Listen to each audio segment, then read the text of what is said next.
एखादा भाविक एकदा जरी शनी शिंगणापूरला आला तरी त्याला शनिदेवाच्या दारात काहीतरी शंकास्पद चाललंय असं वाटतं। थेट राहुरी नाक्यावरून सुरू होणारा भाविकांचा पाठलाग थेट एखाद्या विशिष्ट पूजा दुकानासमोर त्याची गाडी लावून थांबतो।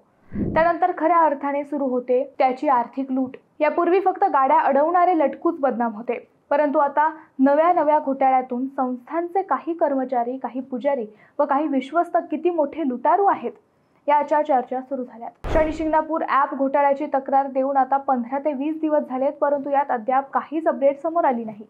तपास सुरू आहे, फक्त एवढंच टिपिकल उत्तर शनी भक्तांना दिलं जात आहे।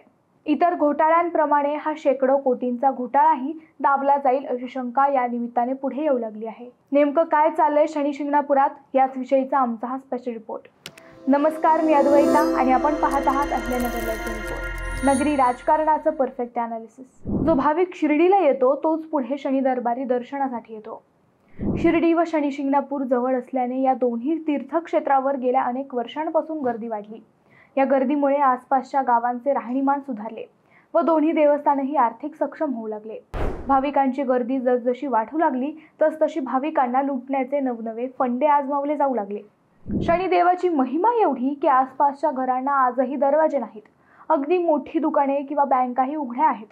शनिदेवाच्या काठीची एवढी ख्याती असताना गेल्या 5-6 वर्षांपासून मात्र येथील फसवणुकीचे वेगळे प्रयोग समोर येऊ लागले आहेत। भाविकांच्या गाडीचा पाठलाग करून त्यांना विशिष्ट पूजा साहित्याच्या दुकानात बळजबरी नेणारे व 5-50 रुपयांची पूजा काही हजारांना त्यांच्या माथी मारणारे लटकू त्यानंतर कुविख्यात झाले।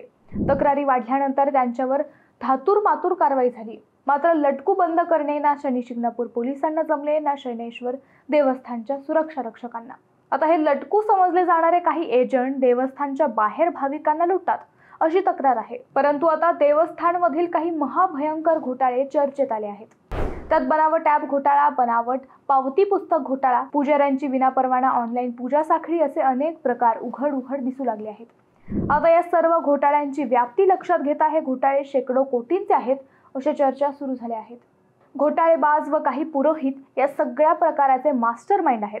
आता फक्त यांनीच हा घोटाळा केलाय का तर नाही, देवस्थानचे काही पदाधिकारी, काही कर्मचारीही त्यांनी यासाठी हाताशी धरलेत असा आरोप आहे। कारण एवढ्या वर्षांपासून राजरोसपणे शनी भक्तांची लूट होतीये तर मोठे मासेही हाताशी धरावेच लागणार आहेत।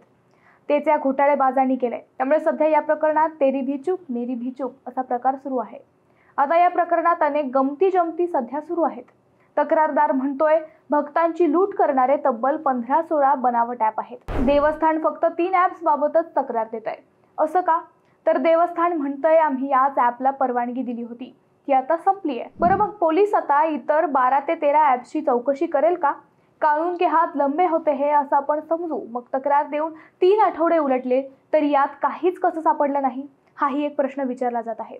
ॲप घोटाळ्याच्या गंभीर प्रकरणावरून लक्ष हटविण्यासाठी मुस्लिम कर्मचारी भरती प्रकरण उचलून धरल्याच्या चर्चा होत्या, परंतु आता मुस्लिम कर्मचारी प्रकरण थांबून पोलीस व देवस्थानने ॲप घोटाळ्याकडे लक्ष द्यावे अशी मागणी होऊ लागली आहे। ज्या बनावट ॲप्सद्वारे शनी भक्तांना व शनैश्वर देवस्थानला लुटलंय त्या ॲपची चौकशी करणं महाकठीण काम नक्कीच नाही।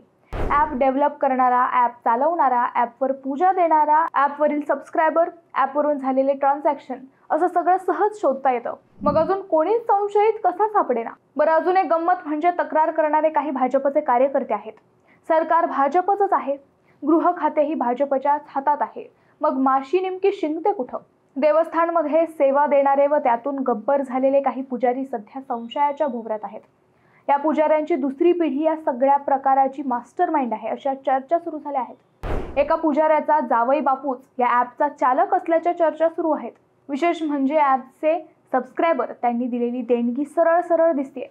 शिवाय कोणी पूजा केली, देवस्थानला किती लुटलंय हे सगळं उघड दिसतंय, तरी पोलीस तपासाची गाडी पुढे सरकत नाहीये। काही तक्रारदारांनी केलेल्या स्टिंग ऑपरेशनचे व्हिडिओ पोलिसांना दिलेत, काहींनी बनावट ॲपचे ट्रान्झॅक्शन तक्रारीत जोडलेत, काहींनी या प्रकरणात थेट खंडपीठाची पायरी चढण्याची तयारी केली आहे। पण तरीही पोलीस कशाची वाट पाहतायत हे समजत नाहीये।